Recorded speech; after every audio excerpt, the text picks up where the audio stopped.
বিসমিল্লাহির রহমানির রহিম। অন্যের কটু কথা বা সমালোচনায় ধৈর্য ধারণ করা এবং ঈমানের ওপর অবিচল থাকা মুমিনের অন্যতম গুণ। আজকের ভিডিওটি তাদের জন্য যারা মানুষের কটু কথায় নিজেকে দুর্বল করে ফেলেন, ভেঙে পড়েন, নিজেকে অসহায় বোধ করেন, যাদের মন খুব কোমল, অল্পতে ভেঙে পড়েন। সেই ভাই বোনেরা ভিডিওটি শেষ পর্যন্ত দেখুন, একটা শক্তি খুঁজে পাবেন ইনশাআল্লাহ। মানুষের কথায় ভেঙে পড়বেন না। মানুষের কটু কথা কি আপনার রাতের ঘুম কেড়ে নিচ্ছে? মনে রাখবেন, রাসূলুল্লাহ সাল্লাল্লাহু আলাইহি ওয়াসাল্লামকেও অনেক অপমান সহ্য করতে হয়েছিল, কিন্তু তিনি ভেঙে পড়েননি। মানুষের কথায় কান দিয়ে নিজের মূল্যবান সময় নষ্ট করবেন না। আল্লাহ ধৈর্যশীলদের সাথে আছেন। আপনার সম্মান মানুষের কথায় নয়, বরং আল্লাহ কাছে আপনার আমলের উপর নির্ভর করে। তাই আল্লাহর উপর ভরসা রেখে অবিচল থাকুন। সমালোচকরা আপনার উপকার করছে। কেউ আপনাকে অপমান করলে মন খারাপ না করে বরং খুশি হন। ইসলাম অনুযায়ী কেউ আপনার নামে গীবত করলে বা কটু কথা বললে সে তার নেকি আপনাকে দিয়ে দিচ্ছে। আপনি কেন চিন্তিত হবেন? বরং ভাবুন, আপনার আমল নামায় বিনা কষ্টে সওয়াব যোগ হচ্ছে। অন্যের মুখে তালা দেওয়ার ক্ষমতা আপনার নেই, কিন্তু নিজের মন শান্ত রাখার চাবিকাঠি আপনার ঈমানী শক্তির হাতেই। প্রিয় নবীর শিক্ষা, পাথরের আঘাতেও যিনি দোয়া করেছিলেন, আপনি তো তারই উম্মত। তায়েফের ময়দানে রক্তাক্ত হয়েও প্রিয় নবী অভিশাপ দেননি। তাহলে তুচ্ছ মানুষের কথায় কেন ভেঙে পড়বেন? ইসলাম আমাদের শেখায় কটু কথার বদলে ক্ষমা করতে। যারা আপনাকে ছোট করতে চায় তাদের হেদায়েতের জন্য দোয়া করুন। আপনার বিনয়েই আপনার শ্রেষ্ঠত্ব প্রমাণ করবে। আল্লাহ সব দেখছেন এবং তিনিই উত্তম বিচারক। কার সন্তুষ্টি আপনার লক্ষ্য? মানুষের হাততালি কি জান্নাতে যাওয়ার টিকিট? কখনোই না। মানুষ আজ প্রশংসা করবে, কাল নিন্দা। এটাই দুনিয়ার নীতি।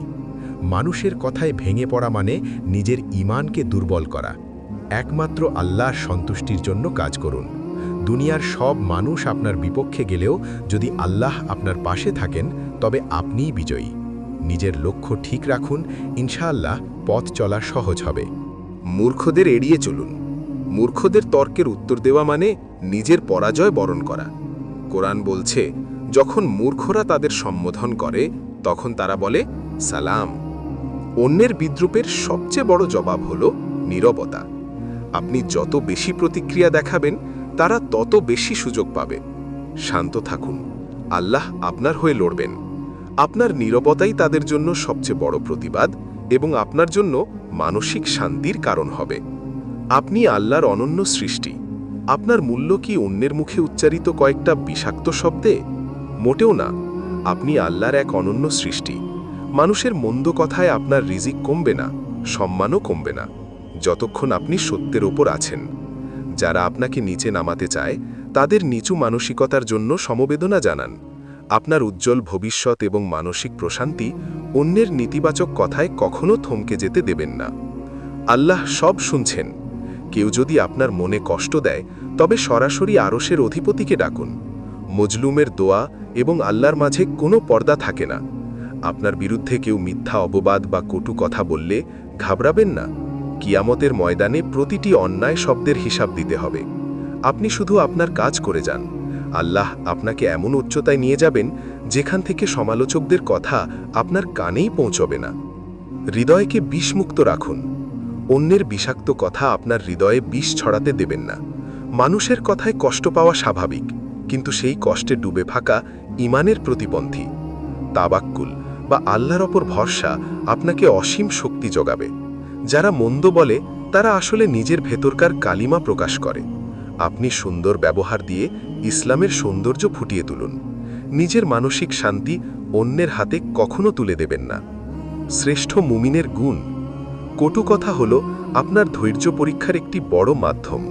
আল্লাহ মাঝে মাঝে মানুষের মাধ্যমে আমাদের ধৈর্য পরীক্ষা করেন। শ্রেষ্ঠ মুমিন সেই যার ব্যবহার সবচেয়ে সুন্দর। গালি শুনে গালি দেওয়া বীরত্ব নয়, বরং নিজেকে নিয়ন্ত্রণ করাই আসল বাহাদুরি। অন্যের মন্দ আচরণ যেন আপনার সুন্দর চরিত্র নষ্ট করতে না পারে।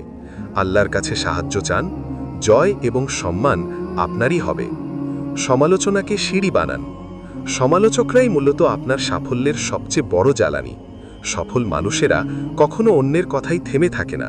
সমালোচনাকে সিঁড়ি বানিয়ে উপরে উঠতে শিখুন। ইসলাম আমাদের শেখায় প্রতিকূলতার মাঝেও সত্যে অটুট থাকতে। মানুষের নিন্দা আপনাকে জান্নাত থেকে দূরে সরাতে পারবে না যদি আপনি সঠিক পথে থাকেন। তাই মন শক্ত করুন, আল্লাহর ওপর ভরসা রাখুন এবং সামনে এগিয়ে যান।